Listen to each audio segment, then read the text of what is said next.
a passionate instigator and dynamic problem solver. Dr. Kevin Ross Emery, the host of the Dr. Kevin Radio Show, will be taking you outside the box, behind the curtain, and identifying the load of BS we are fed every day. And now, Dr. Kevin.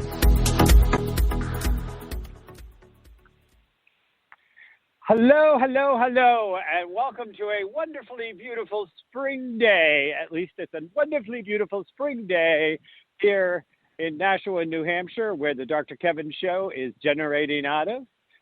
Well, half of it, part of it. A third of it is coming to you from Nashua, New Hampshire, where it's nice and warm and sunny.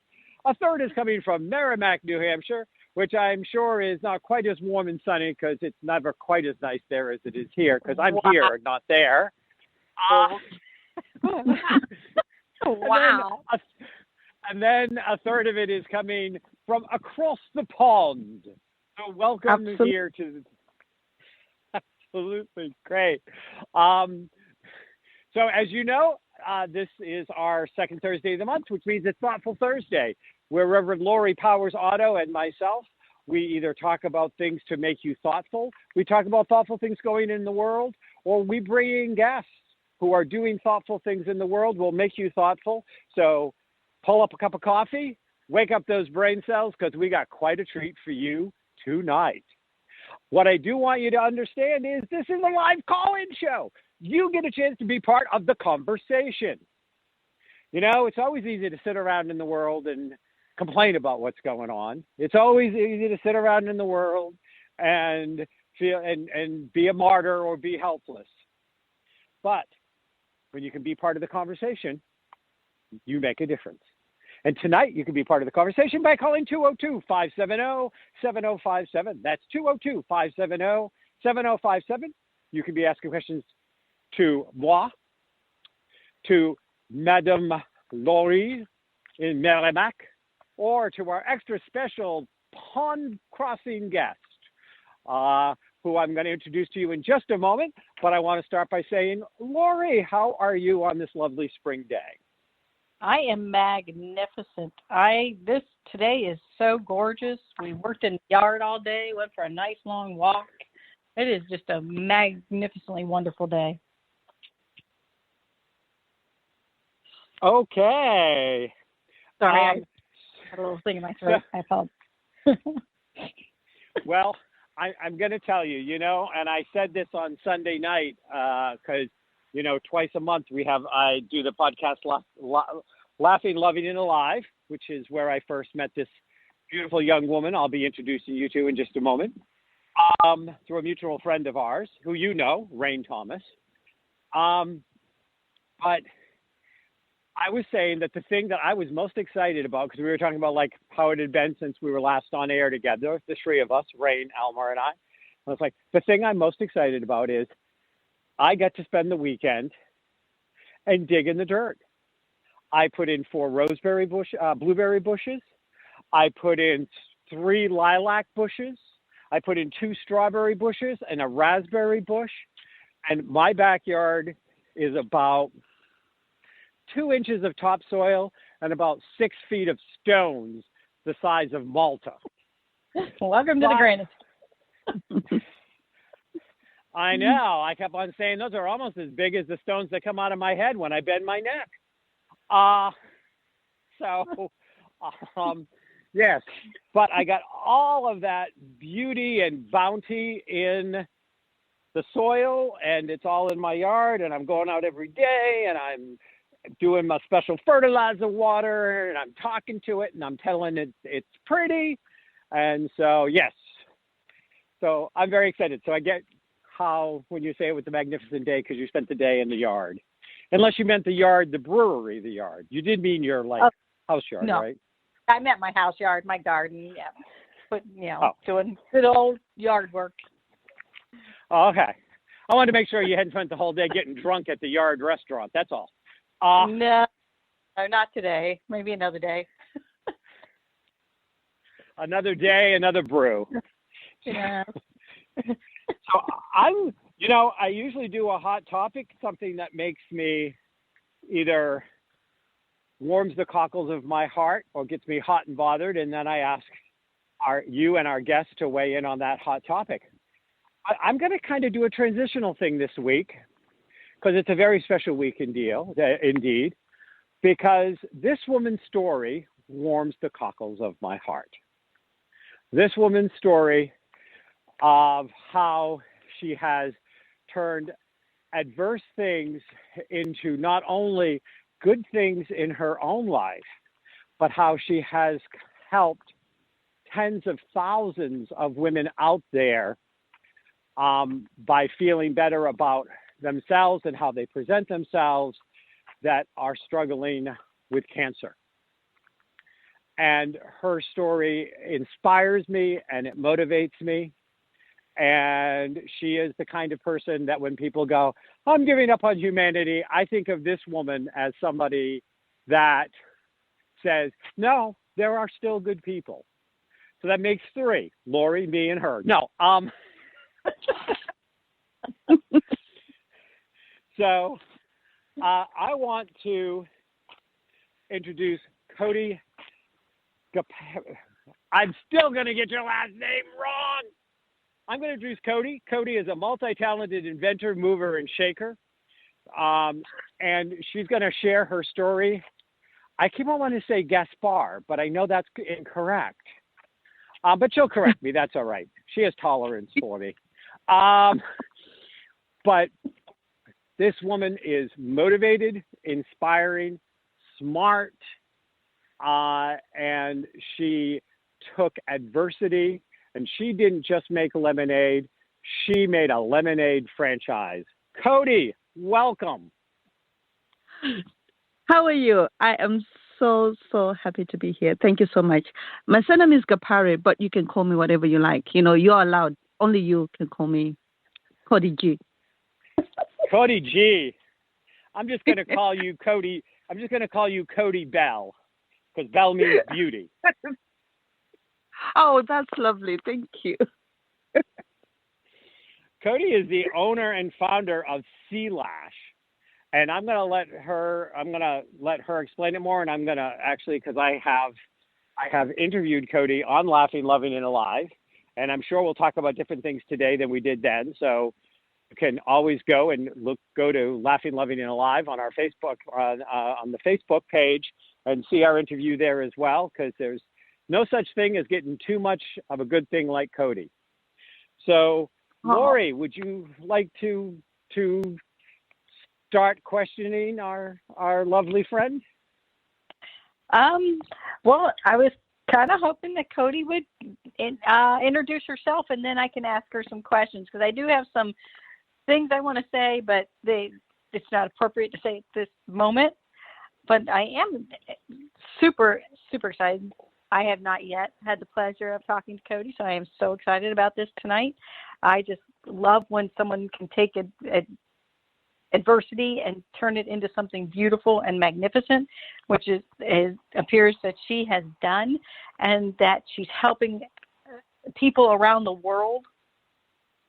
But because she did this, I'm in awe. I'm just in awe of you. I think you're. Oh. So thank you. Thank you so much. Thank you. So I've always said it's weird when you hear someone describing you, because you never see yourself through someone else's eyes. So because my story is my own, I don't think it's that, it's like remarkable, and then you hear other people. But this is who Cody is in short. So I was born in Zimbabwe back in the 70s. I'm a 70s child. I came over to the UK in 2004. And one thing that I've always said was, growing up, I had dyslexia, but I didn't know that I was dyslexic, or that I am dyslexic. I only found out later on in life, only about 4 years ago. So I was always bottom of my class. So when I came over here, the dream was to become a lawyer since I was about 7 or 8. Anyway, I came over here and I was really trying to get into uni to do my law degree. So I remember in 2014, in August, I was diagnosed. I found a lump in my breast, and I went to the doctors as you do. And I was told to come back in August, on the 11th of August, to find out the result of the biopsy. It was that very day that I had actually managed to get an interview at the local university where I wanted to do law. So my interview was at 6:00 that evening. My appointment for the result of the lab was at 3 in the afternoon. But because I was only about 36 years old, I was very active. I didn't drink, I didn't smoke. I did not for a second think that that lump could be cancer. So I didn't tell anybody that I was going for my results. I didn't take anybody with me. I just walked in, had my results, which turned out that I had breast cancer. And because I was so unprepared for that diagnosis, I just behaved in a way that was probably quite odd, because instead of sitting there and going through my diagnosis, I then went to the university and I had my interview. And I managed to get my place into university, but when I started my treatment, I just could not carry on. So I had to drop out of uni. So when I dropped out of uni, I kind of went into a dark place where I just felt like I've wanted to do this all my life. I've failed now, and I've got this disease that's probably going to kill me. I had two boys, 15 and 7, that I was looking after my kids, and I was still a single parent. So everything was on top of me. So I just spiraled into this dark place. And I got really desperate, not for myself, but for my kids. I needed to be there for my kids. And I was looking for something to help me to get back to myself so I could work and I could function. I could cook for my kids and look after them. And I started doing what I called lipstick and heels. And it was just waking up in the morning at 7:00 every day without fail, have a shower, put makeup on, put a really nice dress on, put high heels on. And that was it. I didn't know anything beyond that. I didn't have a plan beyond that. But what that did was it started to make me feel a lot better about myself. But the idea of sea lash came because of lipstick and heels, because when I started doing this lipstick and heels, I wanted to hide, it's like anything that stopped me from looking feminine. So when I lost my lashes, I realized lashes tend to rest, normal false eyelashes, they tend to rest on your existing lashes. And because I didn't have any lashes, I couldn't wear mainstream false eyelashes. So I decided to come up with a lash that worked for people who didn't have lashes. And that's basically how Sea Lash was born. Wow. See, that moves me so much, because I get every part of that. You get this horrible diagnosis, but you have plans and you have somewhere a path that you want to take, and you got numb, and you still went and did what you had to do. But then when you got to that dark place, which is totally understandable, you took a proactive steps. I mean, I know you don't think that just putting on lipstick and high heels would make a big difference, but it does. Mentally, emotionally, energetically, it puts you in a different space. And I think how brave that is. It absolutely does. And I think at that time, you're not thinking about bravery. You're not thinking about, a remarkable story. You're just putting one foot in front of the other. You just want to survive the next day and the next. And before you know it, it's like you start writing, a sentence and then a page and a book. And before you know it, you've written an amazing book. And that's what I did. Yeah, that is what you did. It's incredible. And I guess I never thought about, I know people with cancer, and I never thought about the eyelashes. And it's funny because this just occurred to me that a friend of mine was just saying how she couldn't get eyelashes, but I didn't realize the why. And now I have an answer for her. Now I have I can refer her to a store, and she can get eyelashes. You have no idea how incredibly happy this makes me. Yeah, absolutely. Because even for me, when I was diagnosed, everybody knows about you're going to lose your hair because everybody talks about that. But what they don't tell you is every kind of fast growing hair on your body. So it's not like, the hair on your arms and stuff like that, because that's slow growing hair. But it's like your eyebrows, your eyelashes. Some people don't lose their eyelashes, but quite a big number of people lose their eyelashes, your eyebrows, your hair, even the hair under your arms, it all falls out. And I wasn't aware of that. I just thought it's the hair on my head.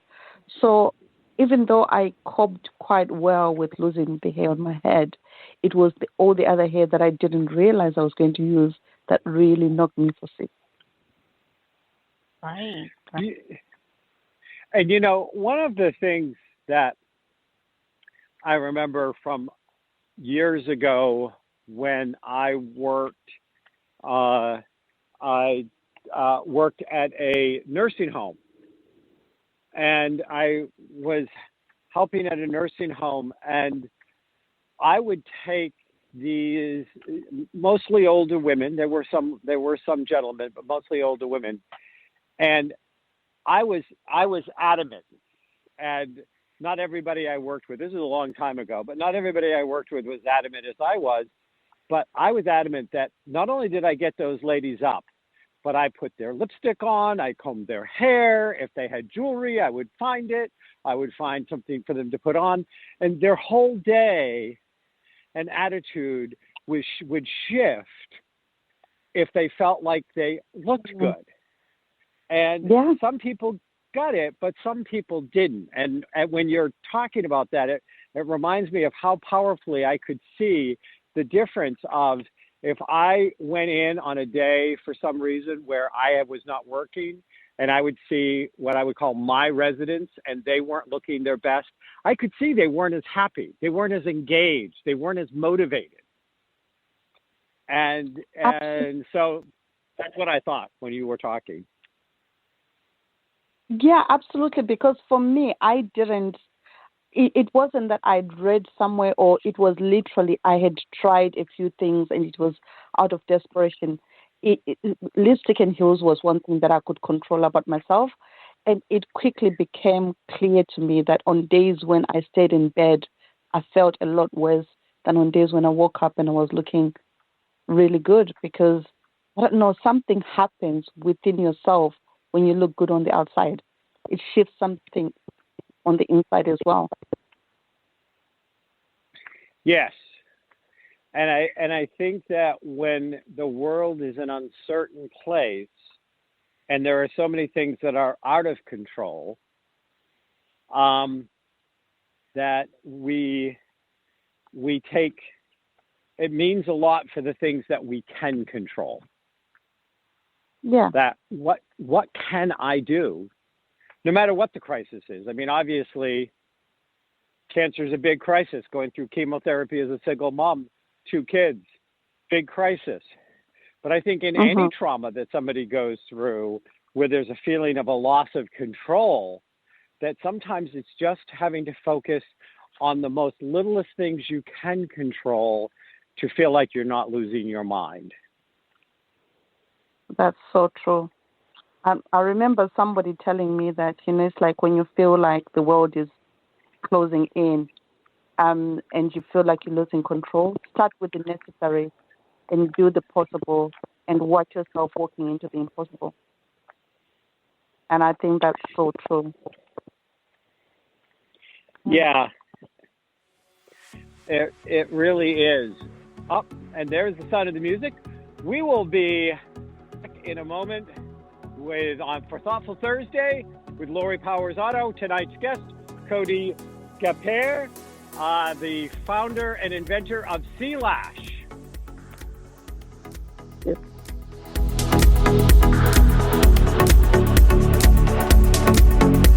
Conscious media for conscious minds. OMTimes. Have you ever wondered how to change your love paradigm? The secret key is finding a love partnership, not just a regular connection. How do you find these? Through conscious relationships. Ascending Hearts Dating is a dating site for people like you that believes in second chances and a different type of spiritual connection. Try Ascending Hearts for free today at ascendinghearts.com and change your love paradigm. Ascending Hearts, the premier dating community for the spiritually awake. Hello, I'm Sandy Sedgbeer, host of OMTimes magazine's flagship radio show, What is Going On?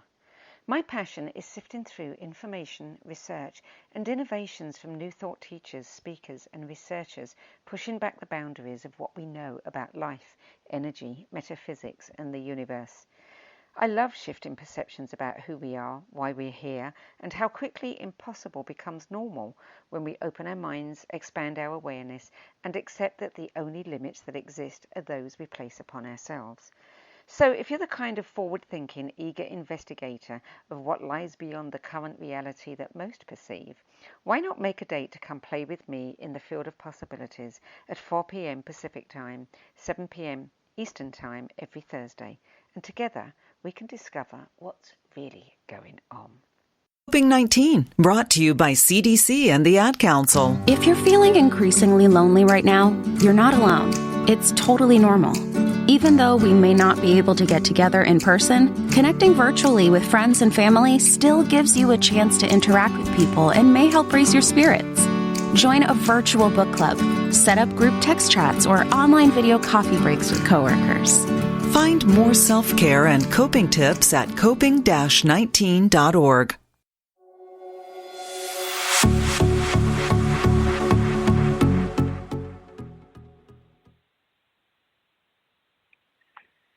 Hello, hello, hello, and welcome back to the Dr. Kevin Show here on OMTimes, where we are in our second Thursday of the month, which means none other than Lori Powers-Otto and I on Thoughtful Thursday, where we bring you either thoughtful things that are being done in the world that should make you thoughtful or are just simply thoughtful things, conversations, or guests, people that will make you think or making a difference in the world. Our young lady tonight, who was our guest, is definitely making a difference in the world. Cody Gapere, a cancer survivor, is an author, an inventor, and the founder of Sea-Lash, and has taken the challenge of a single parent with two young boys and a cancer diagnosis and turned it into a multinational business. And she is here to inspire, to motivate you, and even though you can't see her, flash you that $1 million grin of hers, because I've seen it. Cody, welcome back to the Dr. Kevin Show. Thank you so much. Thank you. I just love this woman, Lori. I'm telling you. Hello, I'm getting So, Cody, it wasn't just that you created this and invented this something for yourself, but I know that you had shared before that schooling wasn't necessarily a big option for you where you came from because they didn't realize about your dyslexia. So you were coming across as not a very good student when clearly you're a brilliant woman. Can you talk about how that affected you? Yeah, absolutely. So my dad has always been, it's like my dad was always very forward thinking. He'd always say things like, as a woman, you should never live a parasitic life. And at that time, because I didn't really speak English, I did not understand what he meant, but he was always about education.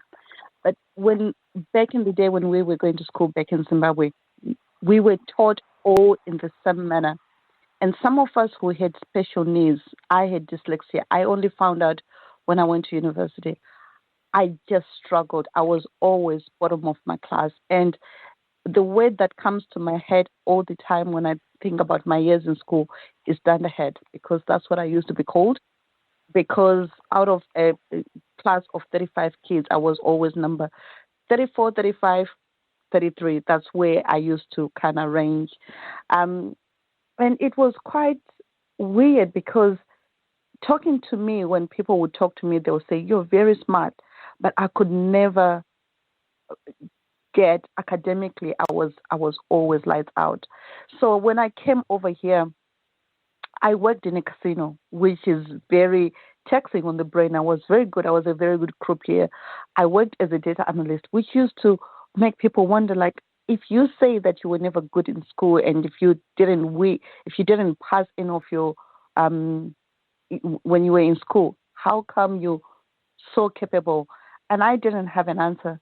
And for me, because I wanted to be a lawyer, I never believed I could be that until my boss, a guy called Ross Jackson, said to me, you should try and go to university. If you do MVQ, there is a qualification here in the UK called MVQs. And he says if you get to level 3 MVQ, that is the same qualification as A levels, you can go to university and become a lawyer. And it was only because he kept mothering me and he really believed in me that I finally did my MVQ. And so when I was diagnosed, I'd only just finished my MVQ, and I was on track to finally realize my dream. But the good thing about that, I did drop out of university when I started treatment because I just couldn't cope with everything. And it was a really hard thing for me to do. But my story has got a happy ending because in 2016, I then won a scholarship to go and do a master's in business administration. So I got my master's last year. So, yeah, I've got an MBA now. That's wonderful. Congratulations. Thank you. I love that you don't take no for an answer. I just love that. No. I don't think no's have ever meant anything to me in my life. That's wonderful. I love that. Yeah. I love that when you couldn't pursue what you thought was your passion, you went on to find what was your passion. And I think that's something a lot of people need to learn. And also, because... Sorry, go on. Go ahead. No, go ahead, Cody. Yeah, I think for me, because when I started Sealash, because I'd never run a business before, I was so passionate about Sealash, and I was so passionate about finding out more about cancer and beauty and everything. So for me, it made sense to go and learn something about running my business because I wanted to understand more about. So doing a business administration course made sense more than going to do law as I initially intended. So I just kind of adjusted myself a bit and took a slightly different course. And one of the things I want to point out to our listeners and that I just love about your story, and part of it is because I resonate to it and I have my own little bit of a parallel. And that is about not letting other people's declarations or perceptions of you hold you back. So often, this happens in, I think, school systems around the world, that there isn't always enough time, energy, or resources put on the onus of the school to find the child's brilliance. Because anybody talking to you as a little girl would have seen that you were brilliant, and the fact that you were not testing well should have said, there is a deeper dive here. There is more here. We have to find out what the disconnect is. And, I resonate to some extent because, when I was very early in the first grade, my parents were told that they should be put in a slow class, basically telling them that I was mentally retarded. And I heard for a great deal of my life as a child that I was stupid. And, and you hear it enough and you start to believe it. Yeah. And that's why it's so important, because there are people that are listening to you right now that may be thinking, I know I'm brighter than school showed, or I know I'm brighter than they said, but I've given up believing on it. I've given up on it. I've given up on me. I have just fallen into the lowest set of expectations.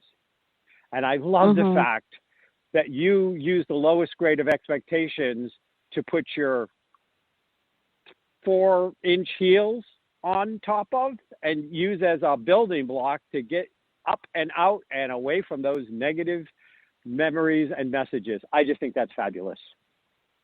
Oh, thank you. Thank you. Yeah, because I think for me, I think my dad had a lot to do with the fact that I never gave up on myself, because even though he did not understand why I was bottom of the class, even though he couldn't help me because his own understanding of my situation was limited, he would always encourage me, and he would always, it's like, believe that I would find my own path. And he would always say to me, remember who you are and remember whose you are. And I never forget that. And he's still here now. And the fact that he tells me that he's proud of me, it's like it's everything that a child wants to hear from their parent. So, Lori, do you have any questions? I promised I would not talk through the whole interview. You are doing fantastic. Don't worry. Not a question really, but I just want to say thank you to your dad, and thank you to your boss who believed in you and encouraged you. The world needs way more people like that. They saw the real you, not what society or the schools were saying. And yeah, we need a lot more people like them in the world. So thank you to those people. Absolutely. That's so true. I mean, Ross Jackson, my boss, who, when I was diagnosed, I was working for his company. He worked really hard with me while I was going through treatment so that I would be able to continue to work and continue to look after my kids. And even when I was going through treatment, he would sort of like encourage me. And it's like, you need to understand that, you're more than what you've always believed you are. So he's still, even to this day, he's still my mentor. If I'm hitting a brick wall, he's one person that I can pick up the phone and he can always bring me back to myself. So yeah, he's a remarkable guy. Yeah, that's wonderful. So now you started C-Lash. Yes. And you suddenly, you've been cleared for cancer. How long now? 5 years now. So 5 years. So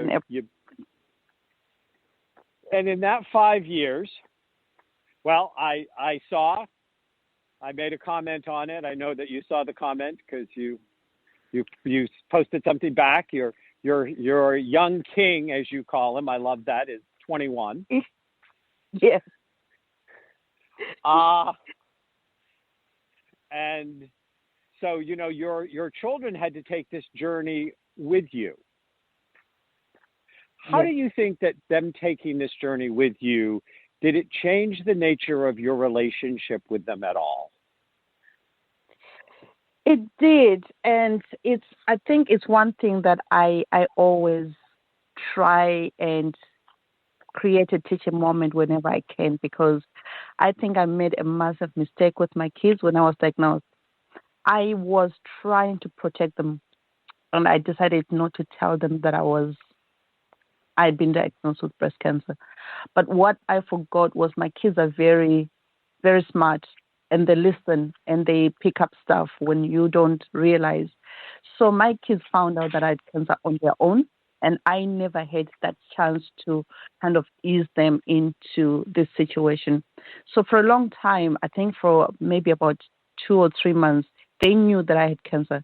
They didn't want to let me know that I knew. They knew, so they were dealing with this situation on their own. My youngest son was staying with his dad at that time because my ex-husband and me, we're still really close. He lives 10 minutes drive from my house.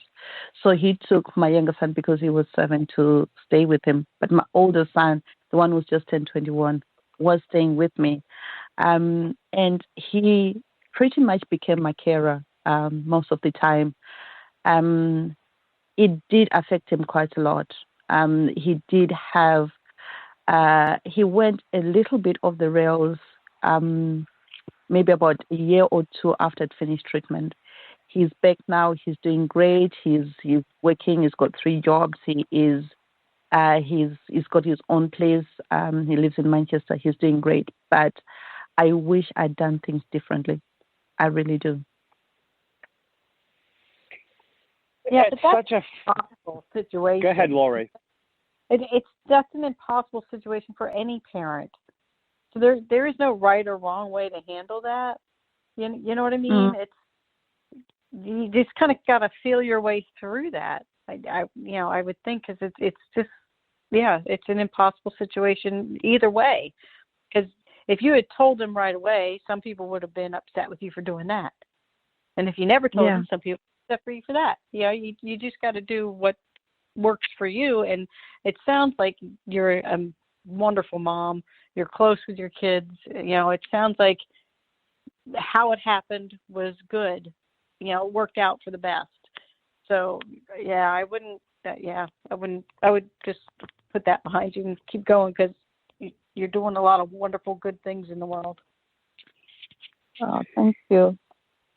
I do want to invite our listeners, though,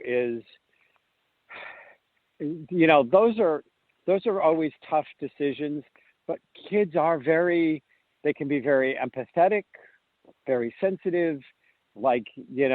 They see more than we ever think. As somebody who has done 30 years now of trying to undo things that kids had done to them by their parents in my practice, is at the end of the day, a lot of times being honest is the best thing to do. And the problem is, with all of the things crashing down on you, thinking clearly was a difficult thing. And you obviously, when they came together, they got to show up and they got to knit a deeper family unit through the shared crisis.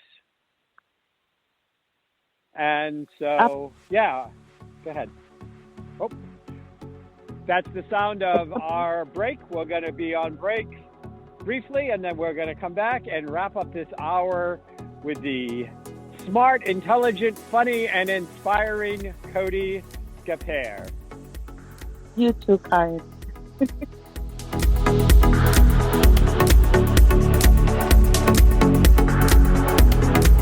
The Real Conscious Connection. OMTimes Radio. IOM FM.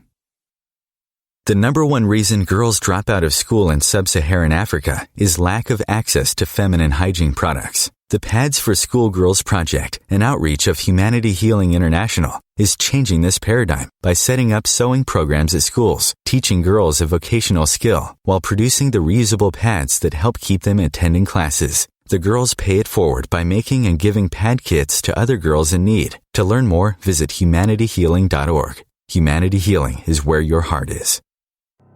Vox Novus, the new voice. Vox Novus, the new dimension. Vox Novus, thought and movement leaders who will share from their experience and offer tools to help us navigate our rapidly changing world. My name is Victor Furman. Join me every Thursday at 8 p.m. Eastern on OMTimes Radio for Vox Novus, the new voice.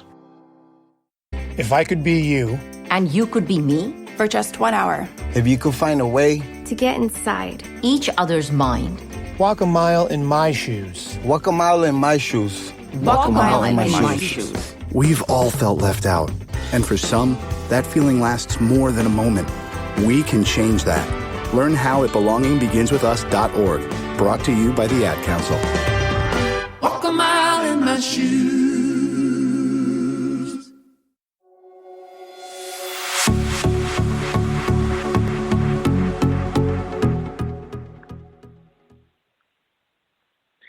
Hello, hello, hello, and welcome back to the last segment of the Dr. Kevin Show here on OMTimes. This is Thoughtful Thursday, where I am with the most thoughtful and thought-provoking Lori Powers-Otto, my regular co-host for this segment, as well as a few others. And our guest tonight, who is out there doing thoughtful things in the world and is quite the thinker in her own right, Cody Gapere, who is the founder of C-Lash, inventor, founder, and how big has C-Lash come in the 5 years? Ooh, so C-Lash was launched in 2019. So it took quite a long time to get C-Lash to the market because we were literally coming up with a whole new concept of a lash. False lashes have been around for a long time, but we were coming at this from a really different angle. So it took us a long time to launch. So we finally launched in Boots in the UK in 2019. Since we launched in the UK in 2019, we've now managed to launch in the US in Walgreens 2020.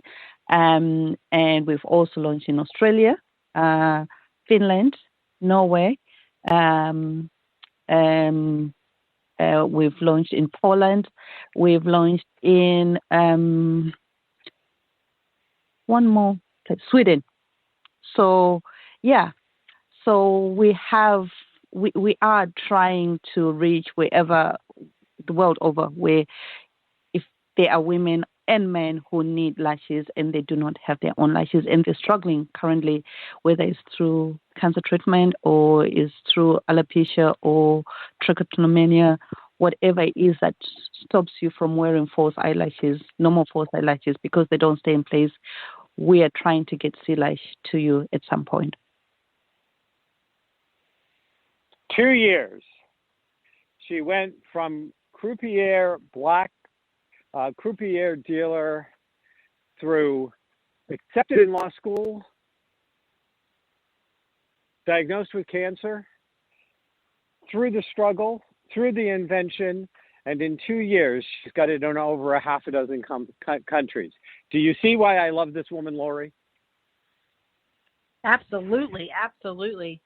I had a second cousin that had alopecia, and it would have made her world to be able to have these false eyelashes, you know. I agree. She's remarkable. I say we nominate her for Woman of the Year. What do you think, Dr. Kevin? Yeah. Oh, in my book, she's already Woman of the Year. So, Cody, you have some other new and exciting things coming up, though, because you are just a woman who can't be kept down. Can you tell us some of the new and exciting things that you've got?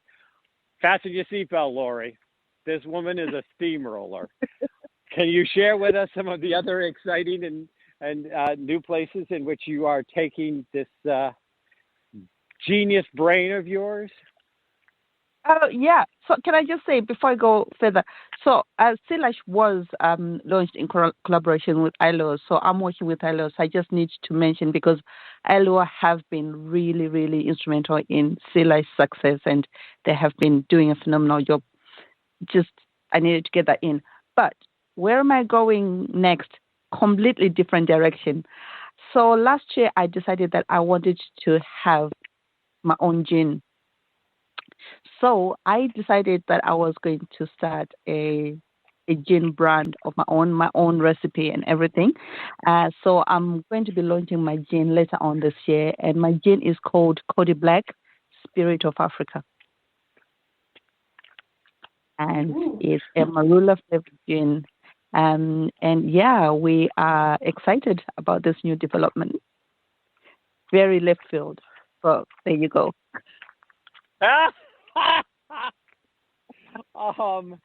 Cody Black, Spirit of Africa, gin. I love it. And I expect that when that's launched that I'm going to have a bottle sent to me. Yes, we did. We did. You said you're going to come to the UK to pick up your own bottle. Well, I am still planning on coming to the UK. Trust me, you're gonna have to leave the country if you think you're going to get out of that invitation that I squirreled you into giving me. No, you're most welcome. Looking forward to it. So, Lori, what do you think about that? She's going to be a bathtub gin baby. I love it. Love it, love it, love it. Gin is very nice, and I would never turn it down. So I think that's exciting. And I love that you found yet another direction to go in. I'm sorry, you're amazing. That's all I can say. Thank you. Inspired the gin again? So what inspired that word? The name of the gin? Well, just to make gin in general. Just to go that way and the name. Really? So the name was the easiest part because I'm Cody and I'm black, so I just put it together, Cody Black. But the gin, again, I think for me, I get inspiration from dark places. When I go through some dark places, I come up, I create. I always say when I have a storm within, I create a bigger storm without that's bigger than the storm within. So last year, at the beginning of the pandemic, I lost my brother, who was one of the few family members that I've got here in the UK. Him and his daughter died within 2 weeks of each other. So it was just that place that, again, it was a familiar place for me. I needed to create another thing that was bigger than my grief. And I started on a project that was scary, massive, knew nothing about gin before. I know I've got a lot of useless information about gin now. And yeah, that's how it started. Well, I am sorry for your loss. So, wow, what an amazing way to come about doing something else that's positive and wonderful. Yeah, because I figured if I don't make it, I'll start drinking it, and self-medicating when you're grieving is never a good thing. Oh, yeah, well, definitely. And, two sides of that coin, which is, on one hand, the worst part of the grieving will at least be familiar and moved into a different place, because it's going to take so damn long to get the gin out. So, I mean, that's the good news, right? Yes, absolutely. Absolutely. You're less likely to become a raging alcoholic off of it, because, you will have passed by the first year of everything that is always tends to be the toughest. It doesn't ever go away. I mean, I've lost two brothers. And in fact, I was just talking to one this week. And, he's around. My mother is getting closer to passing, and she's talking to him a lot. And so, because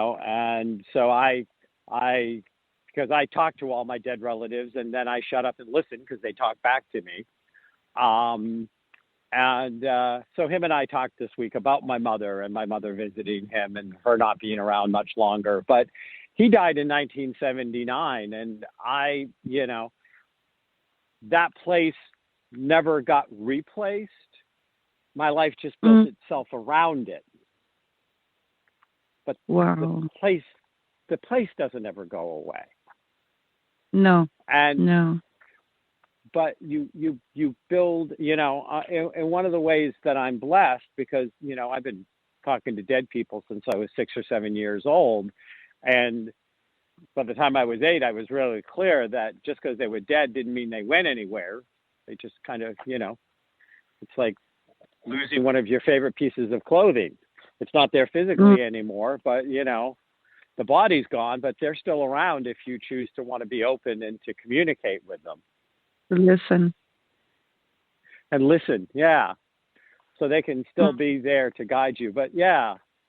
So I think that that's another inspiring thing, which is you have a choice what to do when heavy, out of control, chaotic, destructive energy, because when somebody we love dies, there's a part of that is destructive in our life. Our life destructs and then has to reconstruct and come back together, compensating for their absence. But its first hit is destructive, because you cannot have the life you had when they were still alive in physical form, because they're not there to sit across the table with or share a good meal, or, you know, they're not physically there. And so that is, but you take that destructive energy and you turn it into constructive, creative energy, because destructive energy is a whole lot of energy. And a lot of times people fall into being self-destructive with the energy, which doesn't help anybody. That is so true. You know, and the fact that you took the loss of your brother and your niece and you turned it into something that you can put out into the world, and you can also use to celebrate your culture, and that will be a living memorial to him in a way, because it was him and your niece's death that motivated you to go down that path. So it's like you've created a living memorial to him in a way. Really true. Yeah. You know, you've just articulated, you know, when you feel something but you don't know how to put it into words, and you've just articulated it in a way that I never could. But that's exactly it. Absolutely. And he's so proud that you're creating something from this loss of his. He's so proud of you for doing it. I can feel it. I can feel that he's proud of you. And it's so funny, because he was kind of like, that's my sister, always turning it into something good, no matter how bad it is. That's what she does. That sounds like him. That's so him. That's what he was. He was one of my biggest cheerleaders. Absolutely. Yeah, well, that's what he said in my head, because I'm kind of like talking to him a little bit right now. He's telling me to tell you these things. Oh, thank you. Oh, thank you so. Yeah. Wow. So you are still inspiring and motivating people. Thank you. And you know, and you will go on and create other things that will inspire and motivate you, because you have found that is your true essence. And before, you had limitations of incorrect information about who you could be or who you were. And now that they are gone, there is nothing to stop you.